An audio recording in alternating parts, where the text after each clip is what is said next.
वरहमतुल्लाहि वबरकातुहू। ये Urdu radio Qatar FM 107 है। अब आप उबैद ताहिर से आज का दूसरा नशरिया समात कीजिए। इब्तिदा में पेश खिदमत हैं इस वक्त की अहम सुर्खियां।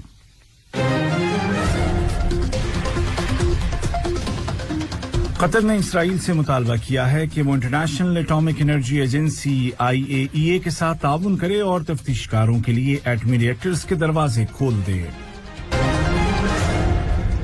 सरकारी और अवामी मुश्तरका कोशिशों की वजह से कोरोना वबा के केसेस में नुमायां कमी आती जा रही है। और सऊदी अरब ने ऐलान किया है कि साल 2021 का हज सिर्फ सऊदी बाशिंदों और सऊदी अरब में रहने वाले गैर मुल्कियों के लिए मखसूस होगा। और अब पेश खिदमत है आज का दूसरा मुफस्सल नशरिया।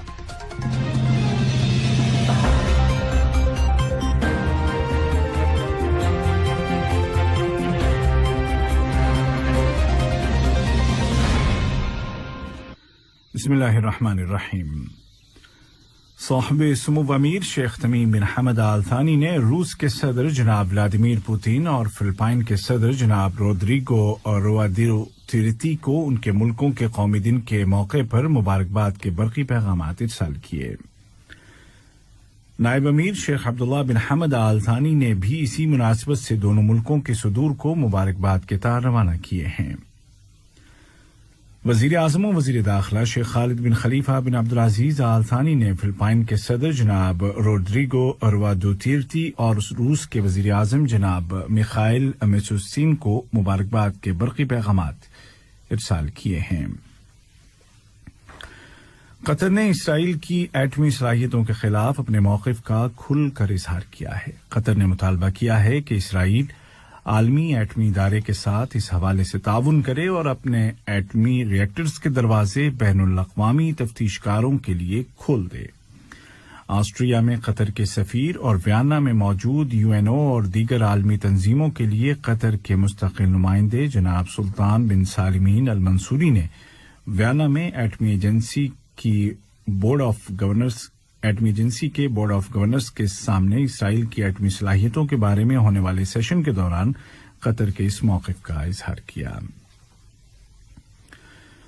कतर में कोरोना वायरस की ताज़ा सूरत-ए-हाल में हेल्थ मिनिस्ट्री ने ऐलान किया है कि आज मुल्क में कोविड-19 के कुल 147 नए केस दर्ज किए गए, जिनमें से 70 केस लोकल हैं और 77 केस उन लोगों में मिले हैं जो हाल ही में सफर से लौटे हैं।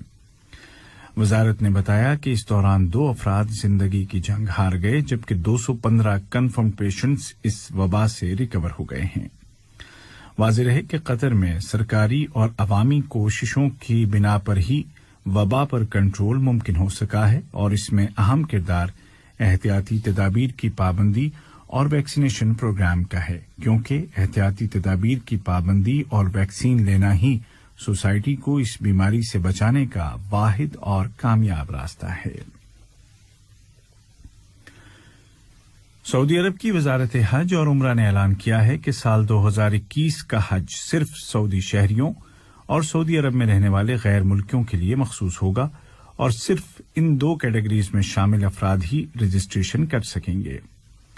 वजारत हज उम्रा ने मजीद कहा कि हाजियों की कुल तादाद इस साल 60,000 रखी गई है और हज के ख्वाहिशमंद शख्स के लिए जरूरी होगा कि उसको कोई भी क्रोनिक डिसीज ना हो। सऊदी अरब के वजीर सेहत डॉक्टर तौफीक रबिया ने इस साल के हज के लिए तमाम कवायद व ज़वाबित और तरीक़ाकार का ऐलान किया है। अलजज़ायर में आज आम इंतखाबात हो रहे हैं। मौजूदा हुकूमत को उम्मीद है कि पार्लिमानी इलेक्शन के बाद मुल्क में पिछले 2 बरसों से जारी सियासी बदअमनी खत्म हो जाएगी।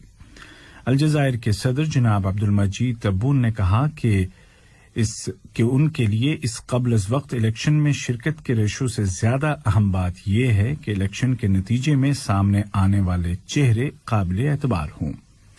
सदर तब्बून ने उम्मीद जाहिर की है कि वोटिंग में नौजवानों की भारी शिरकत को देखते हुए अच्छा टर्नआउट होगा। वाज़ेह रहे कि अलजज़ायर में सन 2019 में साबिक सदर अब्दुल अजीज बोतफ्लिका के खिलाफ होने वाले अवामी मुजाहिरों के बाद से ये पहले आम इंतखाबात हैं। تونس کے صدر جناب قیس سعید نے کہا ہے کہ ان کے ملک میں حالات خطرناک حد تک تشویشناک ہیں۔ صدر کے بقول تونس میں پردے کے پیچھے سے لوبیز کام کر رہی ہیں اور اقتدار میں رہنے کے لیے کرائسس پیدا کیے جا رہے ہیں۔ صدر قیس سعید نے زور دے کر کہا کہ وہ آئین کو حرف بحرف نافذ کریں گے۔ صدر کا یہ بیان ایسے وقت میں آیا ہے جب دارالحکومت تونسیہ کے مغرب میں واقع علاقے حی سیدی حسین میں شہریوں اور سیکورٹی فورسز کے درمیان جھڑپیں ہوئی ہیں۔ یہ خبریں آپ اردو ریڈیو قطر FM 107 سے سن رہے ہیں۔ فلسطین کے مقبوضہ شہر بیت المقدس کے شمال میں واقع فوجی چوکی قلندیہ کے قریب قابض اسرائیلی فوج نے ایک فلسطینی خاتون پر گولیاں چلا دیں، جس کے نتیجے میں وہ زخمی ہو گئی۔ اسرائیلی فوج کا دعویٰ ہے کہ خاتون چاقو مارنے کی کوشش کر رہی تھی۔ اس فوجی رکاوٹ کے قریب فلسطینیوں اور اسرائیلی قابض دستوں کے درمیان جھڑپیں ہو رہی ہیں۔ ادھر اسرائیل کی حکومت کی جانب سے شدت پسند یہودیوں کو باب العمود سے مارچ کرنے کی اجازت دیے جانے کے بعد بیت المقدس میں تناؤ بڑھ گیا ہے۔ ایک طرف اسرائیلی قابض انتظامیہ کشیدگی بڑھا رہی ہے، دوسری جانب فلسطینی مزاحمتی گروپ خبردار کر رہے ہیں۔ اسی دوران میں عالمی پارلیمانی یونین کے صدر جناب دوارتی باشکو نے کہا ہے کہ مسئلہ فلسطین کا حل دونوں پارٹیوں کے درمیان بات چیت کے ذریعے نکالا جانا چاہیے اور مقبوضہ فلسطینی علاقوں میں تعمیر کی گئی تمام یہودی بستیوں کی مذمت کی جانی چاہیے۔ G7 گروپ نے غریب اور ڈیولپنگ کنٹریز کے لیے انفراسٹرکچر کے شعبے میں ایک بڑے اور بین الاقوامی منصوبے کی منظوری دی ہے۔ یہ پروجیکٹ امریکی صدر جو بائیڈن کا انیشیٹو ہے، جس کا مقصد چین کے سلک روٹ منصوبے کا مقابلہ کر رہا ہے۔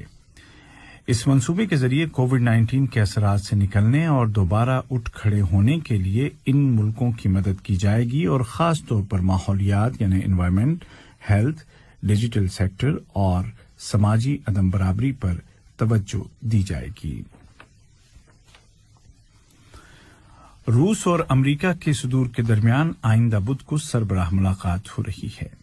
اس ملاقات سے پہلے روس کے صدر جناب ولادیمیر پوتن نے کہا ہے کہ گزشتہ چند برسوں سے امریکہ اور روس کے تعلقات اپنی کم ترین سطح پر ہیں اور انہیں امید ہے کہ موجودہ امریکی صدر جو بائیڈن سابق صدر ٹرمپ کے مقابلے میں کم جذباتی ثابت ہوں گے۔ اور افغانستان کے دارالحکومت کابل میں آج الگ الگ 2 دھماکوں میں کم از کم 7 عام شہری جاں بحق اور 6 دیگر زخمی ہو گئے۔ ان دھماکوں میں 2 گاڑیوں کو نشانہ بنایا گیا تھا۔ کسی بھی گروپ یا فرد نے دھماکے کی ذمہ داری قبول کرنے کا اعلان نہیں کیا ہے۔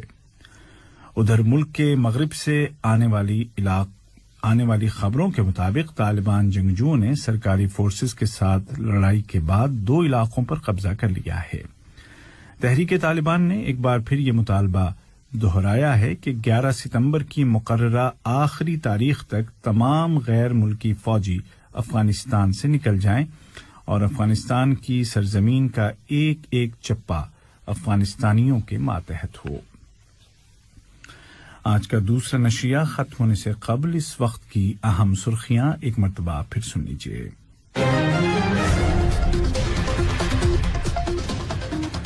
قطر نے اسرائیل سے مطالبہ کیا ہے کہ وہ international atomic energy agency IAEA کے ساتھ تعاون کرے اور تفتیش کاروں کے لیے اپنے ایٹمی ری ایکٹرز کے دروازے کھول دے۔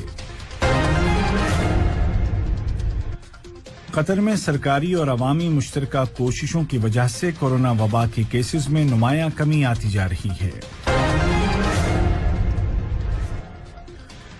اور سعودی عرب نے اعلان کیا ہے کہ سال 2021 کا حج صرف سعودی باشندوں اور سعودی عرب میں رہنے والے غیر ملکیوں کے لیے مخصوص ہوگا۔